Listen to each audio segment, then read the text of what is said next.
Now, what was your food experience like in Singapore? You can find a lot of Indian restaurants there. Oh, is it? You can find a lot of veg restaurants. Me being a Tamil person and Tamil being one of the official languages in Singapore, you can find a lot of Tamil people there, a lot of Tamil restaurants. So it was not even an issue for me. I booked breakfast in the hotel itself. So for lunch and dinner, we visited some of the famous restaurants based on the reviews online. We also made sure that we visited some hawker centers. There is one hawker center called Lao Pesat, if I'm pronouncing it right. Okay. It opens only in the night after around 7:30 or something like that. They block off an entire street, and the street will be filled with chairs. Oh, Yeah, no cars will be allowed, no vehicles will be allowed, and you can find a lot of street vendors, all kinds of food, Asian food, Indian food, Chinese, Thai, everything. So that place is a must, and it's very cheap and very hygienic too, surprisingly. For a street vendor, it is. yeah, it's very hygienic. And it has that center, hawker center has all the amenities. It has washrooms also, which are very clean. So I would advise people to visit a hawker center at least once just to get the vibe of it.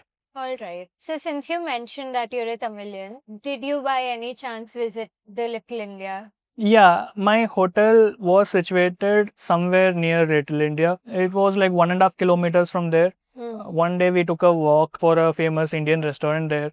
All the people serving in the restaurant were Tamil people, so we just spoke in Tamil, Yeah. ordered the dishes. And one day, the next day, when we wanted to visit another restaurant again in Little India, we took an MRT for 1.5 kilometers. Oh. So it was, yeah, it was a good experience. We find a lot of buildings which resemble, Tamil architecture. Even the temple names are written in Tamil. Yeah. Okay, all right. Now, what was your overall budget for this trip like? Per person, since it was a premium trip, per person for 5 days, it turned out to be around 70K, 70. including transport, including flight tickets and hotels.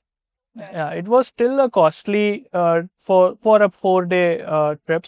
For example, my Vietnam trip costed like 1 lakh per person for 15 days. Oh. Whereas this is like 5 days, one person ke liye it was 70K.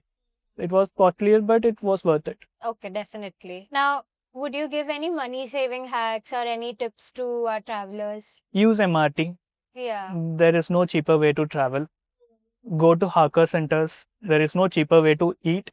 And certain hawker centers are even available in the afternoons, in the evenings. It will be inside a building, but you can find it. Very convenient, very tasty as well. So go to hawker centers for food and pre-book majority of attractions. Online, you can find a lot of discounts. For example, in Universal Studios, we found a website which was offering 10% off. Oh, okay. So we saved money like that. True that, yeah. Yeah, and it is not necessary for you to pre-book your hotels and flights. Even for flights, the cost was similar till the last couple of days, and you have lots of flights, direct flights from India. So yeah, you don't need to save money on transport from India, but you can save money when you are there. And don't do shopping in famous destinations. Very costly. It would seem like you're just spending $20, but then you realize that you have just spent, let's say, 1,500 rupees. So yeah, don't do shopping there. Better place would be to shop in duty free or in some shopping streets where the merchandise or some memorabilia will be very cheap. But it's very hard to find. It's not like Vietnam, for example, where you can just go there for shopping. Okay. Oh, by the way, use Niyo wherever you can. You save a lot of money on forex markup fees. If you use any other card, you will end up spending a lot, let's say 3-4% on forex markup fees. And Singapore is a cashless country, so you don't need to withdraw money from ATM. You don't need to take cash from India. You can use your card anywhere, but using a zero forex card helps. At the same time, you can also, if you end up shopping in Singapore, you can apply for VAT refund. You get around 4 to 6% depending on the goods purchased. If you, let's say, end up buying an iPhone, you can get 6% refund from airport. just before departure, just before the gate, they have a VAT refund counter. It's fully automated, so it's very easy. 5 minutes job, and you get your money back. So was it easy to communicate there, or was it difficult? Did you face any language barriers? If you know English, it's easy. Okay. I think they have 4 official languages: Oh, okay. English, Chinese, Mandarin, Yeah. Malay, and then Tamil. Oh, So these 4 will be written everywhere. Even in MRT, they announce in Tamil and English. oh, is it? Yeah, so they will announce in Tamil that this is the next station. They will announce safety instructions in Tamil and English. If you want to communicate with any Chinese person, they understand English. Oh. So English helps, but you also find a lot of Tamil people, especially if you're from Tamil Nadu and you find an Indian, most likely they will speak Tamil. So there is no language barrier as such here. The accent is different though. If you're talking to a Chinese person, you will have to repeat 2-3 times. Yeah. But it's not a barrier per se. Okay. So would you visit Singapore again? And what is something that you'd want to do again and something that you'll miss out this time? I would want to visit Singapore again. In fact, when I got my visa this time, I had applied for a 1-year visa. So I have the option to visit at any time if I want. I would want to visit again because of the peacefulness that I get, the civic sense of people. People there are so polite, so helpful. Anywhere, anyone, if you have any doubts, anything, they will help you. Yeah, I would want to visit there specifically for this sense. Yeah. If I go there again, I wouldn't book a 4-star hotel. Unless I'm booking a 5-star hotel, I wouldn't book a hotel which costs that much and provides so little space. Yeah. Instead, I would want to try out a budget option, see how that is. Maybe outside city center. Now that I know MRT goes everywhere, it doesn't matter if I'm staying outside the city center. So that is something that I would want to do.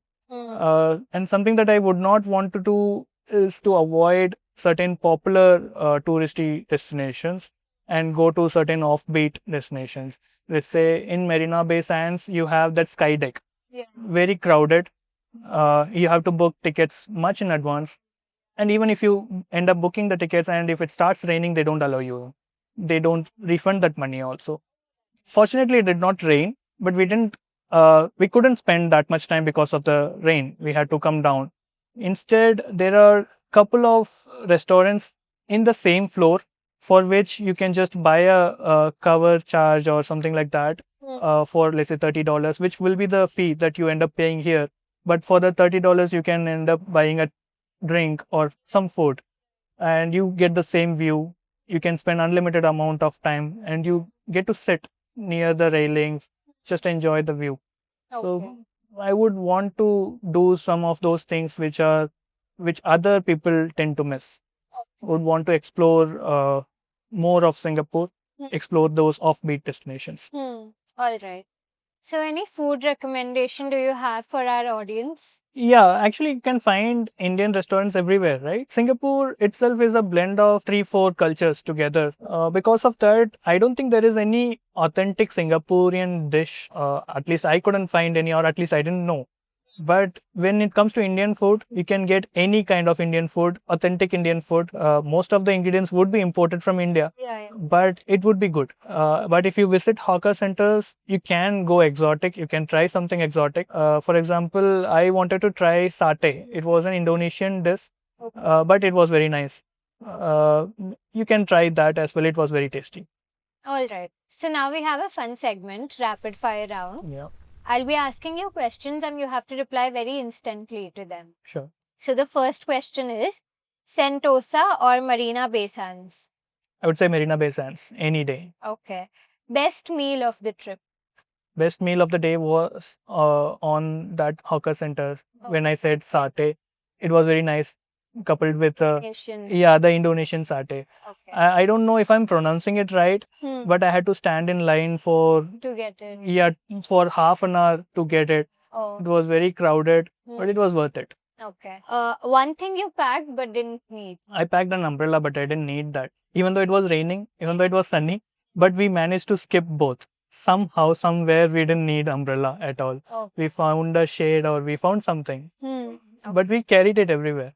Okay, that's safe. Yeah. Yeah.